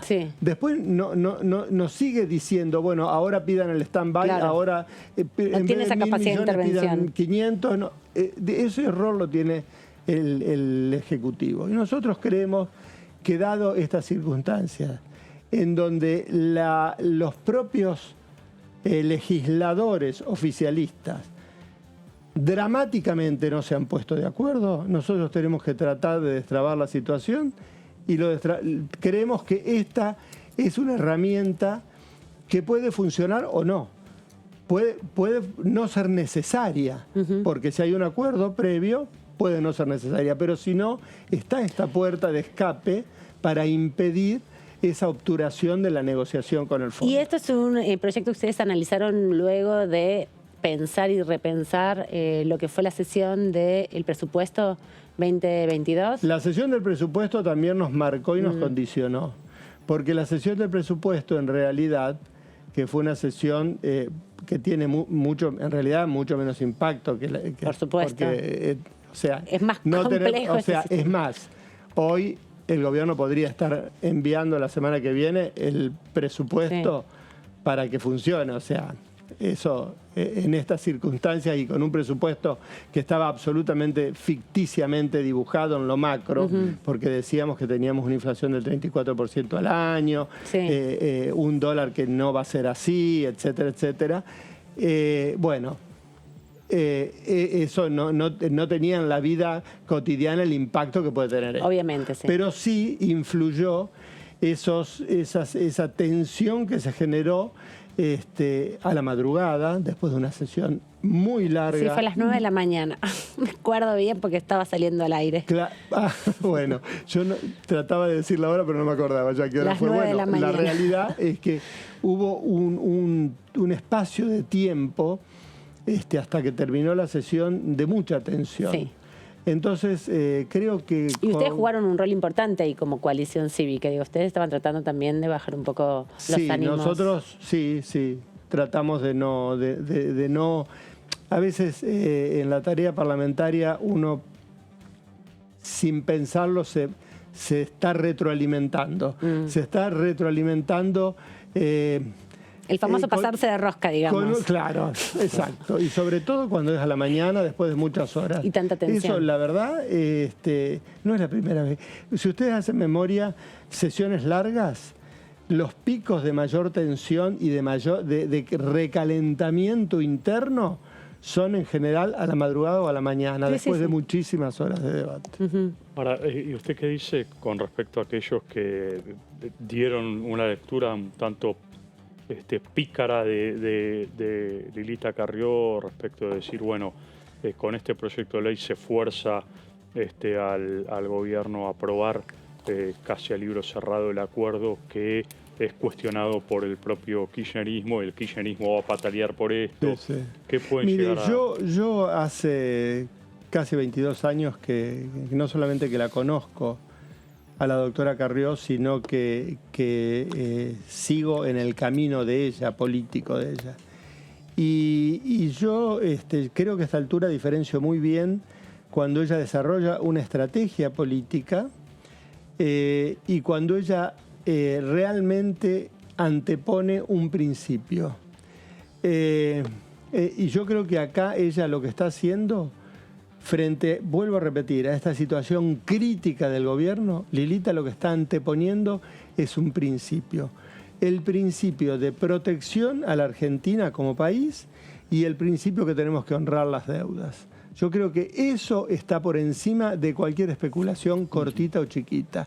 Yo alguna vez, hace muchos años, tuve alguna discusión con ella y le digo, tenés razón en esto que planteás, por supuesto no era una cosa así, pero le digo, pero salís vos a plantearlo, salimos nosotros, somos los que pagamos los costos, y después termina, bueno, dice, pero estamos para eso. Hay que cuando defendemos principios, defendemos principios. En este caso lo mismo, ella cree que puede correr con costos políticos, pero está por encima la Argentina. Sí, yo no creo que corra mucho con costos políticos, creo que el que está corriendo realmente en forma muy marcada es un sector del gobierno, ¿no? A ver, yo creo que el costo, la verdad, es una apreciación obviamente subjetiva y dicho desde la política. Creo que el costo político que tiene Máximo Kirchner es enorme, porque termina siendo un gesto de boicot al presidente, pero ese gesto no es acompañado por el resto, y lo que es peor, la cámpora sigue ocupando todos los lugares, y vamos a decirlo claramente, donde se maneja poder y caja. Y nadie se fue por principio de esos lugares. Entonces, a ver, es un doble costo político, ¿no? Pues también si Máximo aprueba este acuerdo tal como está, como se ha cuestionado en algún punto desde el propio kirchnerismo, un acuerdo con ajuste, estaría siendo infiel, digamos, a su electorado. Pero por otro lado también, si no lo aprueba, está entorpeciendo el camino de la Argentina para que no caiga en default. Yo creo que ahí la opción de Máximo, o la opción de ese espacio político, claramente ha sido: o preservo mi discurso, preservo mi relato para preservar el núcleo duro de mi electorado, o hago algo para que la Argentina no caiga en default. Y optaron por esto, o sea, invirtieron el viejo apotegma de Perón, primero la patria, después el movimiento y después los hombres. Acá primero estuvo los hombres, después el movimiento y después la patria. El último interés es la patria. Sí, justo hoy que se cumplen 76 años. Es bueno recordar. Le quería preguntar justamente sobre la deuda, ¿no? Así que traemos a Perón a la mesa. Es uno de los que, en definitiva, no había ingresado en su momento al Fondo Monetario Internacional. Luego de esos procesos, el Fondo Monetario ha regido mucho de la política económica nacional. ¿Cuál es su opinión sobre la posibilidad cierta de que el Congreso investigue la deuda externa que se contrajo a partir del 2018? Porque se investigó hasta el 2018 aquí a la Comisión Bicameral. De hecho, hay un documento que publicó el diputado en ese momento, diputado mandato cumplido Claudio Lozano, que está publicado aquí en la página de la propia Cámara, que investiga la deuda externa específicamente con el fondo. ¿Cuál es su mirada sobre eso? ¿Hay que investigarla? ¿Hay que hacer una investigación? Yo creo que hay que investigarla, penal, pero lo que no podemos hacer es no reconocer la deuda. A ver, uno puede investigar y puede cuestionar el proceso con que se contrajo. Pero sí, una de vez hecho el Fondo Monetario también cuestionó las propias metas. Por supuesto. Pero una vez contraído el compromiso, no podemos mirar para otro lado. Aparte, tengamos en cuenta que ahora el 22 hay un vencimiento con el fondo, pero a fin de mes hay un vencimiento con el Club de París. Sí. O sea, nosotros no podemos pasar a ser pasar a ser los parias del mundo, en un mundo que está altamente conflictivo y en un mundo en donde todavía no terminamos de entender el impacto que va a tener este conflicto bélico en Europa para la economía mundial, ¿no? Sí, claro, claramente. Hablando de ese conflicto bélico, diputado, les quería preguntar cuál es su apreciación, si la Argentina cree que tiene que manifestarse en forma más firme contra la invasión de Rusia, si cree que debería aplicar sanciones económicas como lo han hecho otros países de la Unión Europea. Mire, lo que a mí me parece que termina siendo patético es que hace pocos días, nuestro presidente le haya ofrecido a Rusia ser la puerta de entrada de Latinoamérica y hoy Rusia esté atacando un otro estado, otro país, y lo esté invadiendo. Y realmente, hablemos claramente, Putin es un régimen autoritario, es un régimen hegemónico, es un régimen homofóbico, es un régimen policíaco. Y la verdad que entre siempre, claramente en un conflicto, la Argentina entre un autoritarismo y una democracia, tiene que elegir la democracia. Podrá tener 10.000 ribetes, aristas de discusión, que si Crimea, que si no Crimea, que si le correspondía a uno, que si... Podrá tener un montón de... Pero frente a un conflicto de esta magnitud, no podemos mirar para otro lado. Y además manifestarse en contra de cualquier tipo de desarrollo bélico, digamos. Obviamente, ¿no? Porque eso por supuesto, una historia de aporte a la paz. Claro. De parte de la Argentina, por supuesto, pero una cosa es ser... apostar a la paz, pero otra cosa es mirar para otro lado frente al conflicto, porque frente al conflicto yo puedo sí tomar, por supuesto no vamos a ir a la guerra nosotros, pero obviamente tomar sanciones o algún tipo de acción, aunque sea simbólica, en contra del agresor. ¿La sanción económica es una vía para usted? Sí, es una vía, pero bueno, en este caso no creo que tengamos mucho poder. ¿Y eso no sería una forma de involucrarse, en definitiva, en el conflicto, sancionando? En el conflicto sí, es que por eso yo creo que cuando el conflicto es autoritarismo versus una democracia, nos tenemos que involucrar. Porque nos tenemos que involucrar porque, en el siglo XXI, hoy a esta altura del siglo XXI, las democracias vuelven a estar en jaque. Sí, claro. Lo que nosotros alguna vez tuvimos como fantasía de fin de siglo pasado, que ya los autoritarismos habían acabado, después vino la primavera árabe, vinieron un montón de sucesos que hacían pensar de que el camino estaba allanado a vivir en democracia, siendo conscientes que la democracia no es la perfección, pero dentro de los sistemas que el mundo tiene y que la humanidad tiene, es el mejor. Bueno, frente a eso, hoy sabemos claramente que hay resurgimientos de proyectos autoritarios en muchas partes del mundo. Y en eso los argentinos, que nos costó tanto la democracia, no podemos titubear, no podemos ser pecho fríos.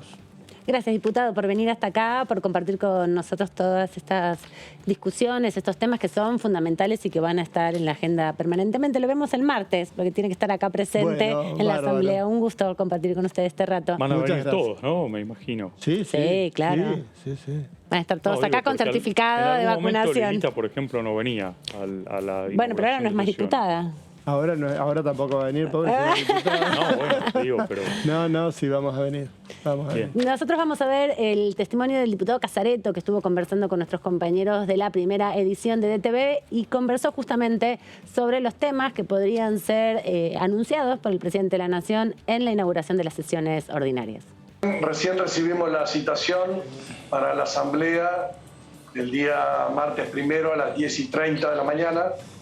Entiendo que el presidente de la Nación comenzará su discurso a las 12 del mediodía, así que seguramente va a hablar de lo hecho durante este año, del 1 de marzo del año pasado hasta ahora, y seguramente lo que planifica como parte de su política de gobierno del 1 de marzo en adelante.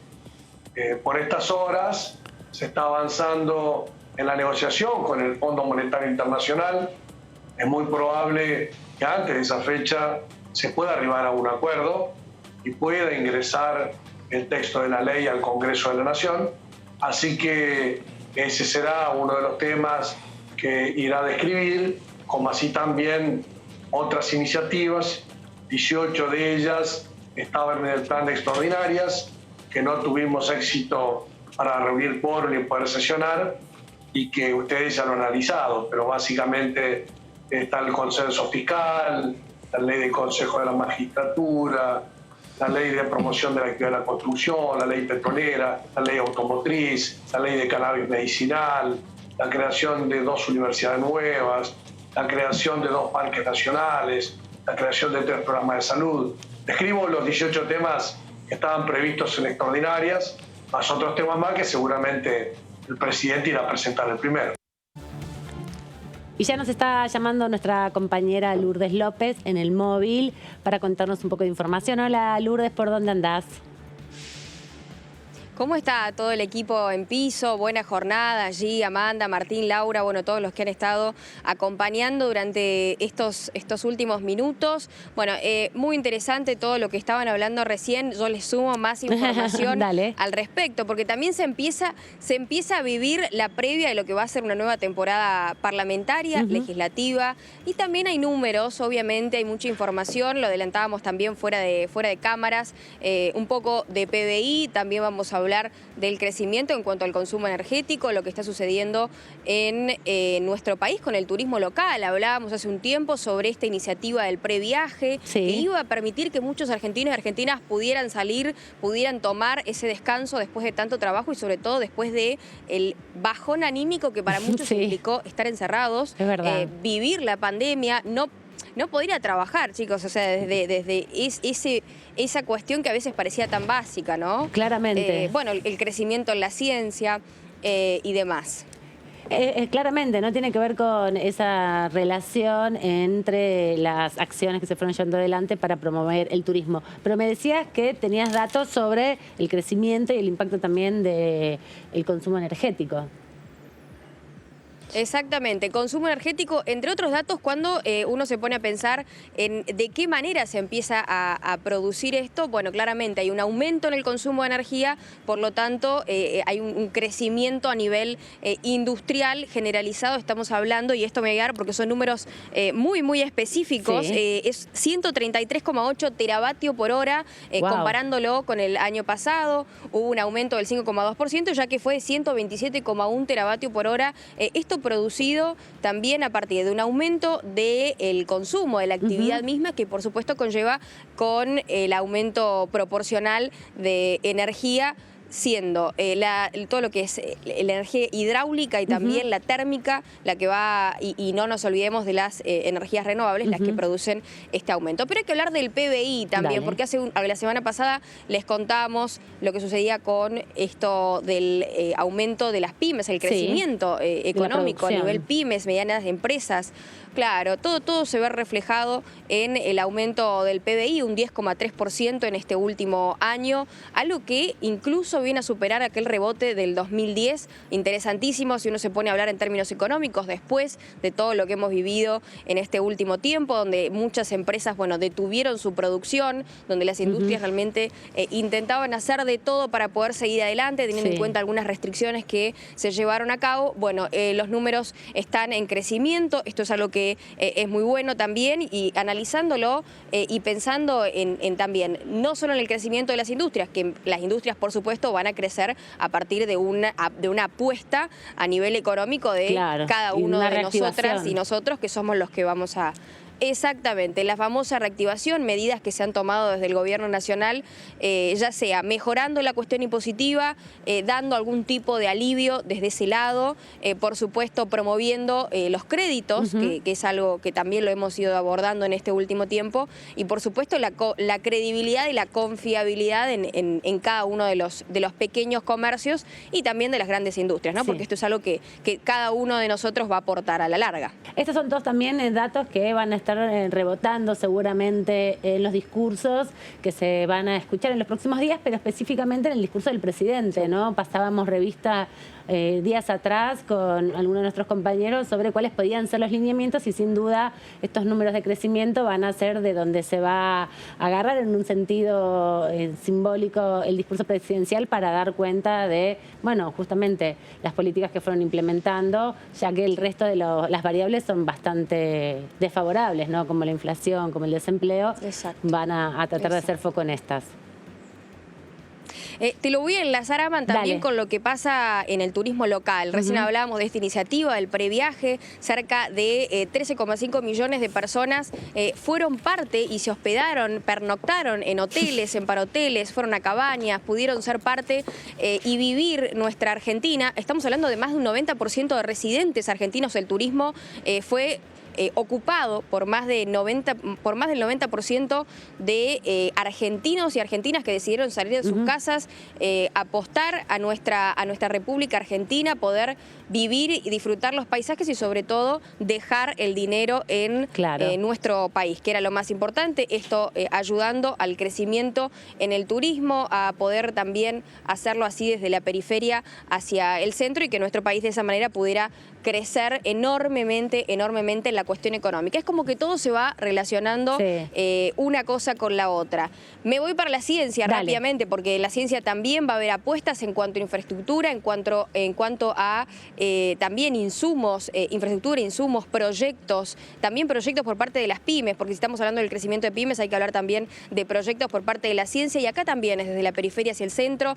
Jujuy va a ser uno de los grandes beneficiados a partir de la inversión de 300.000 millones de pesos en cuanto a infraestructura en el Instituto del Litio, que colabora mineramente de manera exponencial en el norte de nuestro país.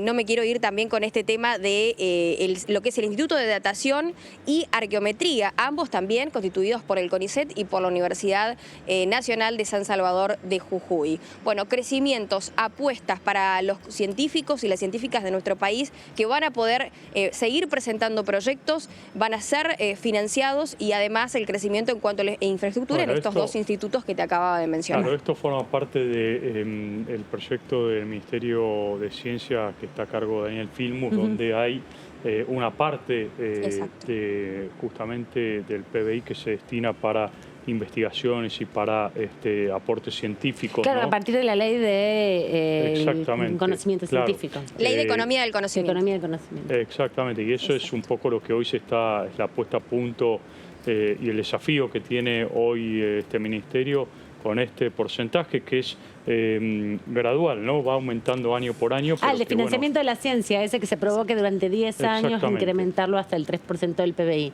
Sí, tiene que ver con eso y seguro le vamos a escuchar algo de esto en el discurso del presidente el próximo martes. Gracias, Lourdes, por estos datos, esta información. Nos vemos en cualquier momento. Hasta la próxima. Gracias a todo el equipo. Saludos. Hasta luego. Laura, vos preparaste una serie de placas para sintetizar un proyecto que tiene que ver con la emergencia, ¿no? A partir de los siniestros forestales que estamos viviendo. Sí, efectivamente, Amanda, porque la tragedia en Corrientes a partir de los incendios que, bueno, se están aplacando por estas horas gracias a las últimas lluvias, pero lo cierto es que todavía hay unos focos todavía vigentes que los bomberos denodadamente están intentando sofocar. Han generado, por supuesto, en el Congreso de la Nación y en la Cámara de Diputados en particular, numerosas muestras de adhesión, solidaridad y también de proyectos, ¿no? Y preocupación. De iniciativas, en todo sentido. Hay iniciativas para interpelar directamente al ministro de Ambiente Cabandier, que estuvo ayer también en el Senado. Exactamente, como así también, bueno, numerosos pedidos de informes. Pero bueno, aquí hay una iniciativa que dieron a conocer hace muy poquitas horas los presidentes de los bloques de la Unión Cívica Radical, de PRO y de la Coalición Cívica. Me estoy refiriendo a Mario Negri, a Cristian Ritondo y a Juan López, que integran todos ellos el interbloque Juntos por el Cambio y que tiene que ver con un proyecto de alivio fiscal para los productores afectados por los incendios en Corrientes y en Misiones.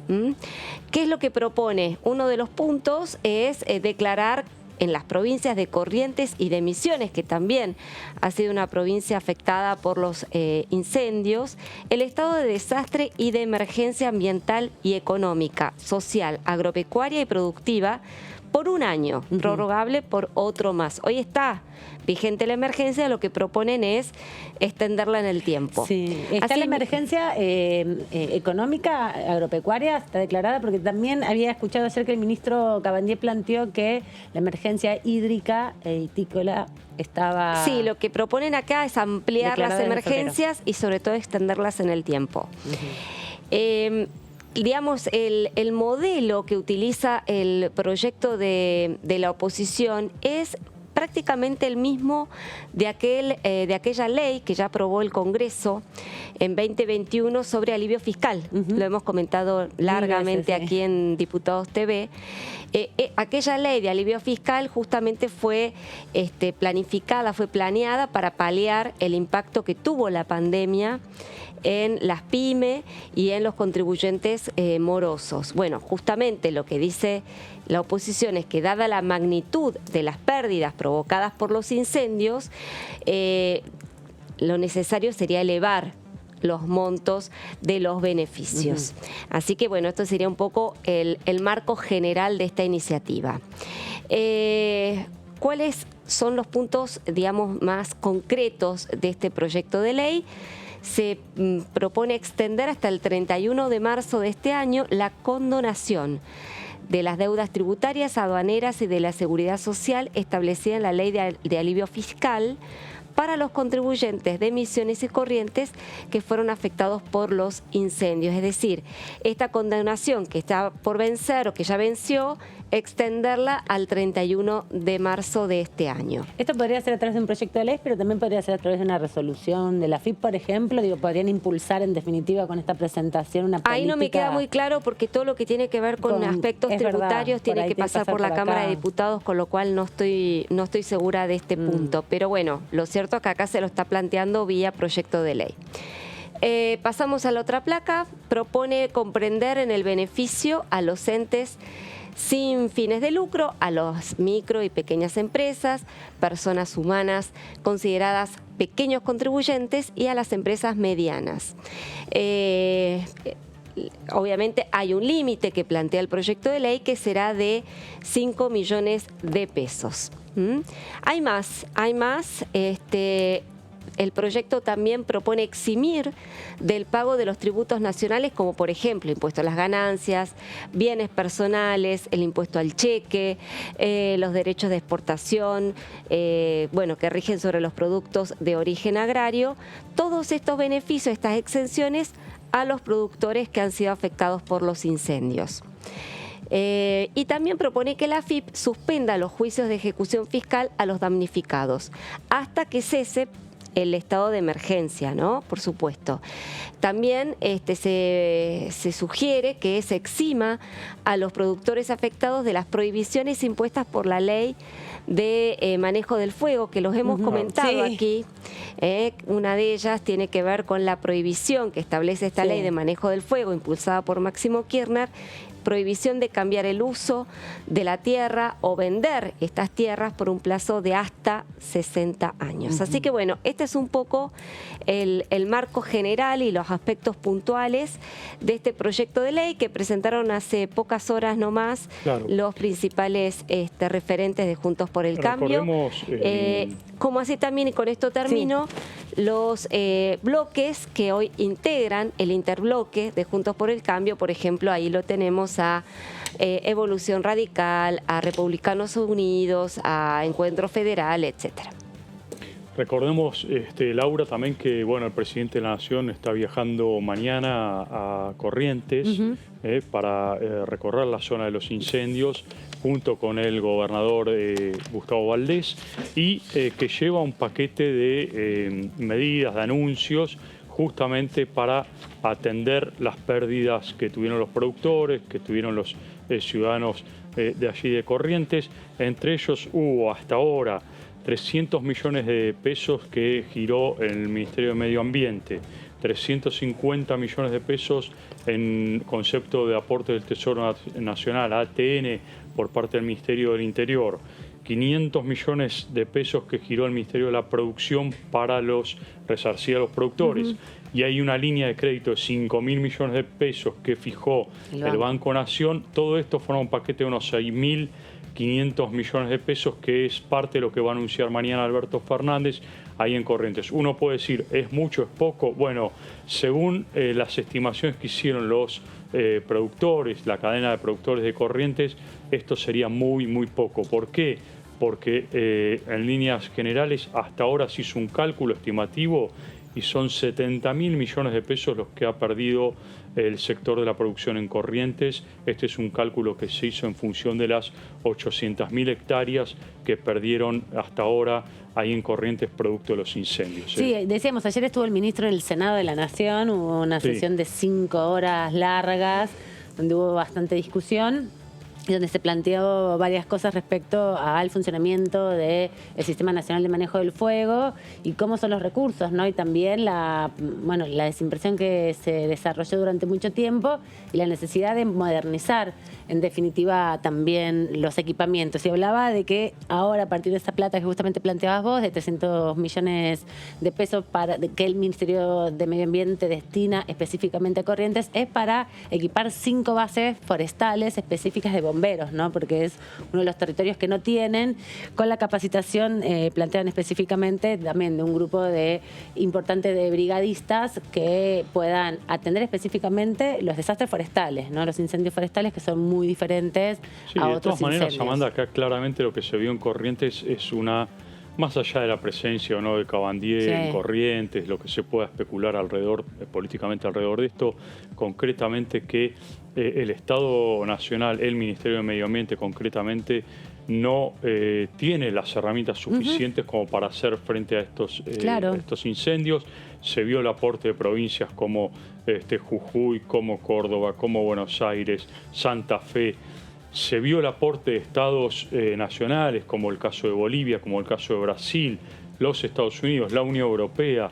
Entonces, digo, todo esto implica que el Estado Nacional y el Ministerio de Medio Ambiente no tienen hoy los recursos suficientes como para hacer frente a esto. Ese fue el punto clave de la presentación de Cabandier. Es un detallado punteo de cuál es la situación real de los recursos económicos que se cuentan. Pero Cabandier no asumió responsabilidades, tengo entendido. Yo no estuve ayer escuchando al ministro, pero por lo que trascendió en los medios... Hubo muy picante con los senadores de Exactamente, como que deslindó responsabilidades en la justicia, que debe supuestamente aprender. Un dato impactante, que el 90% de los incendios son intencionales. Claro. Que son información que... está bien, pero eso no es un justificativo tampoco para deslindar responsabilidades. ¿No? En este caso, Cabandier asumió un ministerio donde claramente a las pruebas uno se remite, no puede dar respuesta suficiente. No, y de hecho el sistema de manejo del fuego no estaba ni siquiera en ambiente hasta el 2020. Estaba en seguridad.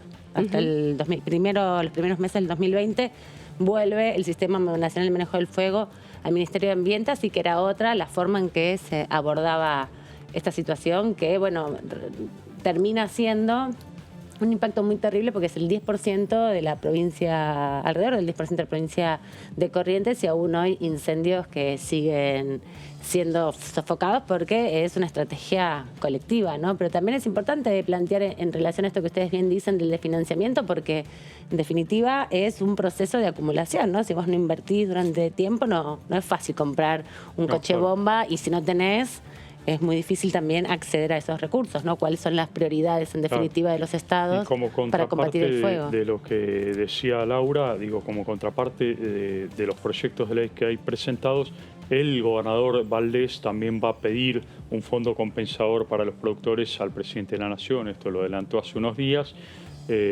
con lo cual Bueno, está claro que Valdés tiene en la cabeza este número de 70.000 millones de pesos. Y está lejos de tener. Hoy, según lo que le está aportando la Nación, no le alcanza la ayuda que le está dando el 10% el está recibiendo, ¿no? En definitiva, menos incluso, casi claro. el 8%. Ahora vamos a escuchar a Matías Taceta del PRO, justamente de la provincia de Chubut, hablando sobre el acuerdo con el Fondo Monetario Internacional en la conversación que mantuvo más temprano con nuestros colegas de la primera edición. Miren, primero no se puede hablar de algo que uno no pudo leer o que al menos lo que leyó es a través de los medios. Primero, bueno, es bueno el acercamiento que tiene el gobierno nacional con el Fondo Monetario. Creemos que en ningún país es bueno que se entre en default. Entonces, ese primer paso que era tan difícil fue dado y hay un principio de entendimiento. Después, ¿cuáles son los puntos que se van a tratar o los puntos que tenemos que ver dentro de lo que es la Cámara de Diputados, que va a ser la primera Cámara en los cuales seguramente tengamos ingreso en el entendimiento? Creo que de lo que habló el ministro Guzmán sobre bajar el déficit de manera gradual, paulatina, de acá hasta 2020, gradual de acá a 2025, sin tocar el gasto. Es muy difícil. Creo que hay algo que no se está diciendo, si es que va a haber incremento de impuestos o va a haber la creación de nuevos impuestos. Eso no está bien claro. Crecer o incrementar los ingresos para bajar el déficit en base al crecimiento es algo muy difícil. Creo que en este país fueron muy pocos los años en los cuales se logró. Bajar el déficit a través de la baja de los subsidios, que también es algo que se está hablando, no está claro cómo se va a hacer y cuál va a ser el impacto en la economía.